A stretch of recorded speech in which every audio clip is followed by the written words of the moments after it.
What's up mga amigo? Ano ba tayo karon mga amigo? Kani basic ra kay na siya mga amigo. Kaning motor nito sa atong igagaw kita sa balay kay luoy taon ka bata, jote way hay niyang motor.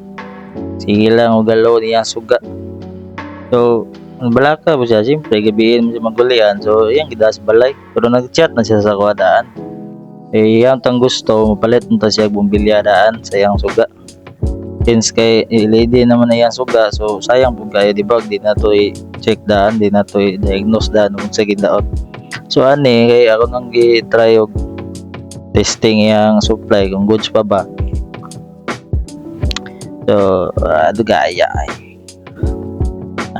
so testing lang na nato na sa tong brag tester mga amigo. Goods na kay na, so nag-share po na ako kay basic ra po kay na inane. So kabalo ra mo na gamay nga tester kay di man ta mahili kining electrical ko dai. So kana goods pa kay ang supply, napay supply yang kuan. Mana siyang low. So yang suga. So kani ang high. So goods pa kayo, dili na siya magproblema na kay goods pa kayo ang suga.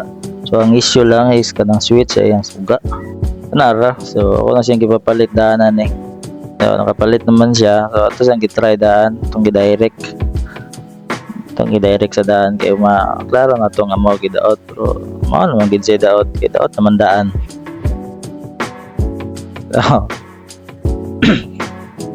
So di ba?